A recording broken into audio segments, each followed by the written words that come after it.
Who am I? You leaned over the bed from your side to get as close to my face as possible. Looked for a little while, finally said, am I your son? I am your son, aren't I? No. You married me. I'm your wife. We walked down the aisle the day we were married, smiling, surrounded by all those friends. Remember, you're my husband. And then, surprise. I keep thinking that you do know what you're doing. Then I see you step into the shower, naked, except for the black sock, half off, half on, toe flapping about as you begin to wash yourself. And then, where are my keys? Dressed in coat, hat, earmuffs, you moved anxiously about the room, leaned over the dresser, searching for your keys, wandered about the living room, peered into the wastebasket, behind the couch, looked on the kitchen counters, grew agitated. Where are my keys? He demanded. You demanded. I rose from my chair, stopped for a moment while you paced, said, we'll find them. Checked to the key rack, thought for a minute, put my hands in the pocket of the big fat coat you wore, drew them out, put them in your hands. You said, oh, I hugged you. And then in the summer, Lee was at home with me in Appleton. The folks in Appleton were really helpful during this period of time. If they found him, they brought him home. But this is some poems from that period of time.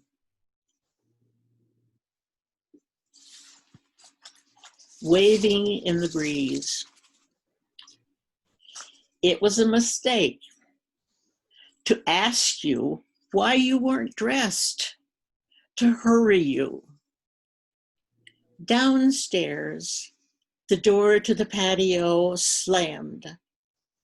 I heard you shouting. Running down the steps, I was there to see you looking out at your Hanes undershorts, where in frustration you had thrown them. On the limb of a nearby tree, swinging back and forth, too far away to retrieve. They hung for days. We laughed. The only thing to do. This is called Too Far to Remember. 4 pair of underwear on the edge of the dining room table remind me again that you no longer do the simplest tasks. From the basket at the bottom of the steps to the drawer in your room is too far for you to remember what you started to do. You laid them on the table. Most of us lay something down, forget, but seeing it later, remember, finish the job. I may wish that you could still do that,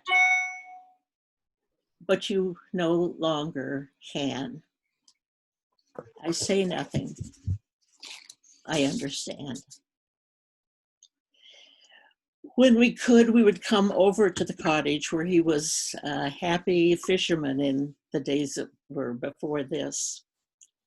And across the way, wonderful retired DNR man who knew everything we could want to know about the fish, the water, the flowers, the trees, the birds. I call him Elwood. Occasionally he would visit. This is called Elwood. Elwood leaned across the table, looked you in the eye, told you when the caddis flies would swarm above the river, when fish would jump, ask you if you had a bamboo fly rod, watched you try to find words to answer, saw you struggle to understand. He knew something was wrong, but even so, he stayed with the conversation, giving you talk you needed. Pretend conversation as if it were real. Few can do that now. Most turn to talk to others present, change their directions, shift their chairs, act as if you are no longer there. Elwood stayed with you. This is another one from the cottage. It's called vacuuming. You vacuumed. The Asian beetles caught your eye immediately as we entered the guest room of the cottage. Ah, you cried out, pointing. I said, you need to vacuum. You did. You vacuumed, vacuumed, vacuumed over and over, getting every beetle, finding yet another, crying out, oh, pointing, moving to it, vacuum cleaner in hand, with purpose and determination. How many times did you go over the floor, over and over, over? I neither know nor care. You were so happy. And then in the fall, we had him go to Brewster Village, which is Outagamie County's care facility, nursing home, a combination of many things, but a wonderful place. And Outagamie County should indeed be proud to have it. He received wonderful care and love.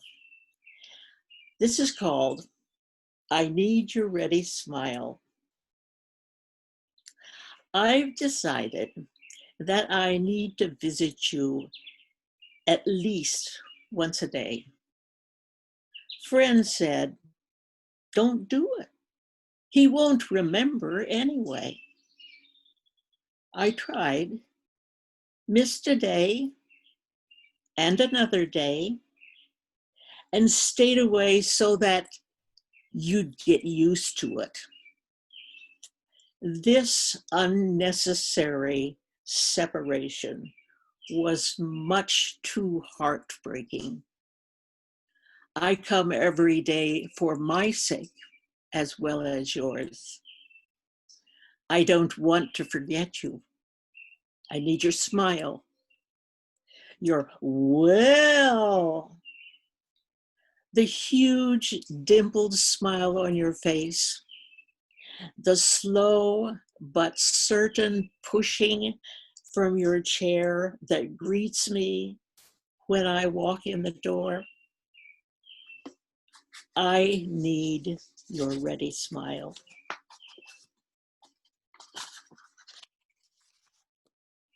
This is characteristic, I think, I'm told, of many, if not most, all Alzheimer's patients. They stack.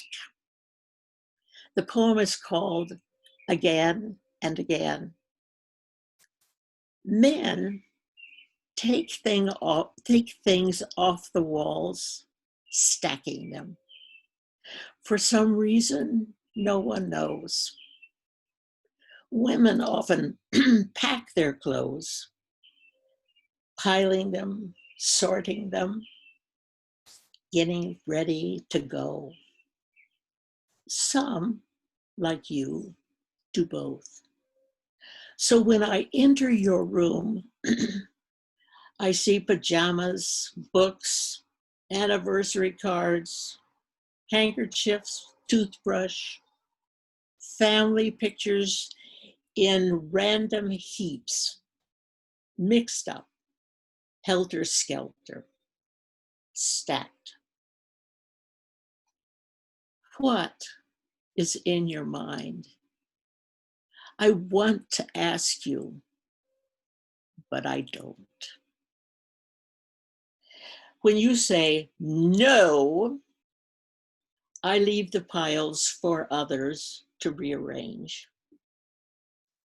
Other times you watch or help as things get put back in place. No right place, just a place where you can begin again tomorrow to stack.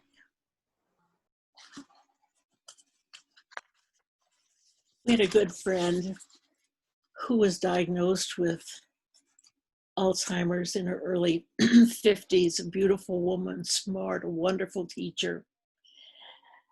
Her husband liked to travel a lot, and he thought that would be good for her during this period of time. They were traveling across Canada, came down to Door County, and this is a poem. If only I had known. I'm going to take a little sip of water.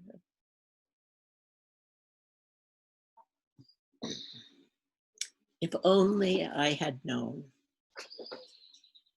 I wish I had known years ago when we went to Door County to see Joan that she did indeed know us. I was pretty sure, but then not sure.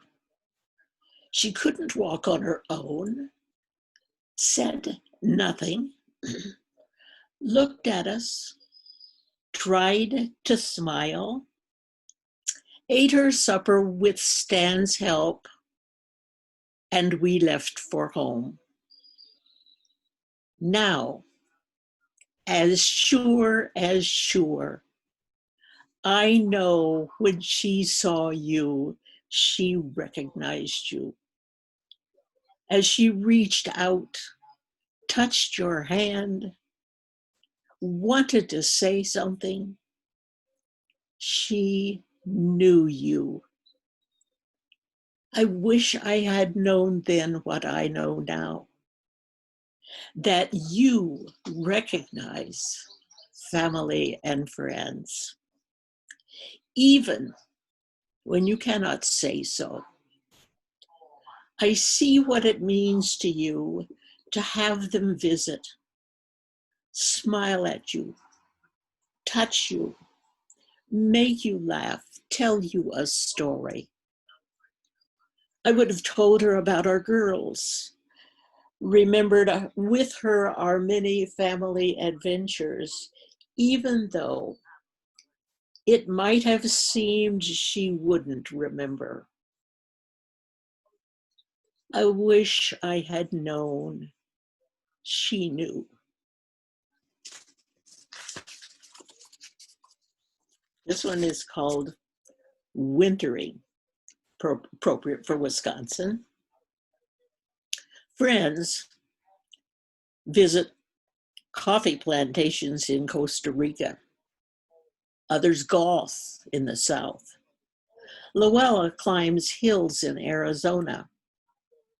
We, instead, walk slowly through the halls, noisy halls of stone that pretend to be streets, as if in a town when one goes for a walk. Sometimes we dance or clap our hands to polka music. Listen to Rami play the accordion. Sit at our table, move the slot over the called number until we too can call out, bingo! Choose our prize and try again. Or we just walk, even in the cold, outside, on paths around the building, singing, always singing, wondering where the birds are, marveling at the piles of snow. Winter travels of our own. This is called Loose Pants. I knew that you were losing weight. I knew this was expected. Dr. Vogel told me early on not to worry if you were overweight. He'll need it down the road. You've lost 20 pounds since September. It's December. 2 months, such a little time. Your pants hang loosely. Your sleeves seem almost empty. You'll need the suspenders that now lie in your drawer to hold up your pants too soon. To know what will happen is not the same as seeing it happen. I hold you tight, watching you go. Thank you. Thank you. Kathy? Hooray! Yay, thank you. You can unmute now if you'd like to share some applause. Wonderful. Look at that. Clap for her. My baby. Very nice. Good job. Thank you so much, Leota. Do we have any comments or questions? Leota, you've got a few comments in the chat. I'm hanging on to them. I copied them for you, so in case you don't get a chance to see all of them, but really wonderful. I've read that book myself in person, but it's very different when you hear it from the voice of the person who lived the experience. So it's really wonderful. It was very fresh.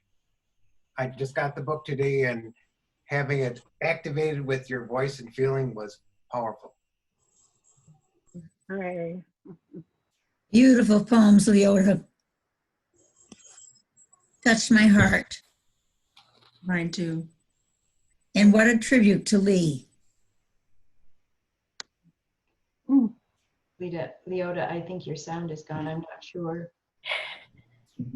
No, no. Why not? Oh. Let me find it. Yep, you need to unmute, Leota. There you go. Yep. What am I supposed to say? I don't know. Somebody was talking to you. They wanted to hear you say, oh my gosh, you're So welcome. Well, and I hope some of you, I could read them now, the last wintering ones, but would you want me to read them now or to wait until the end? Well, We need to go in. if people need to leave the call, I want to be respectful. We have of course, our poet friends would love for everybody to stay on the call, but I do understand there are a lot of you on here who are primarily for Leota. Leota, why don't you read one more? How many more were you going to read? A couple more? Yep.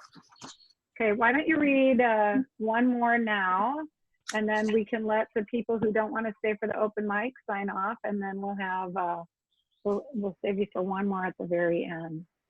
Okay. And if anyone has any questions for Leota, you can put those in the chat.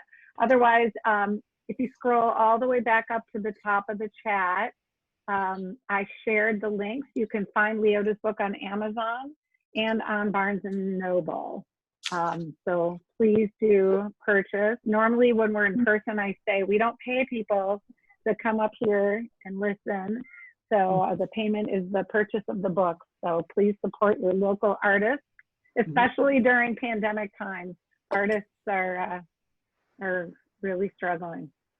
Will this be the link that people can watch it later if they were not able to tune in live?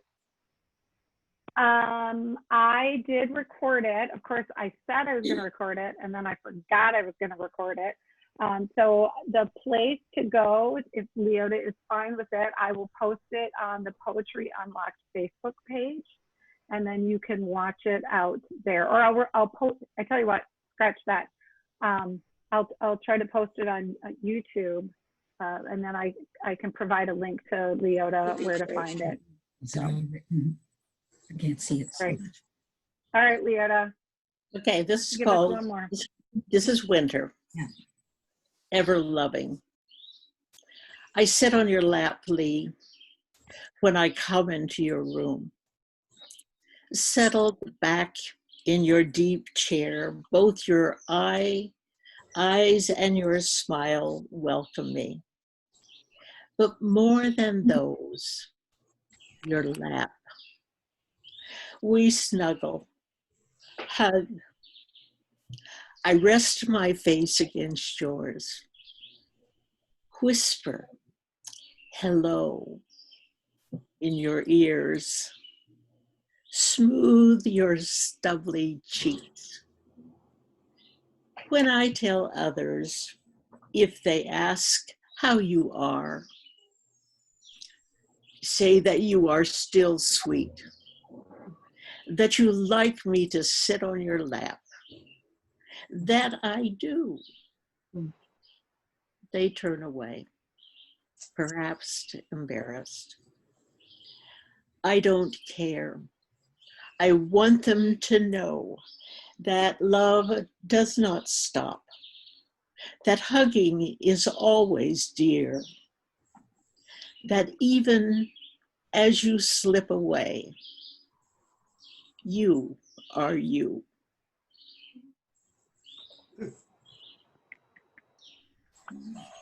Beautiful. Thank you so much, Leota. It's really beautiful. Wonderful. Really beautiful. And thank you, everybody, for signing in. This is just a really wonderful turnout. You had 64 people total, Leota. My goodness. Thank you, everybody. Thank you. Thank you. Thank you.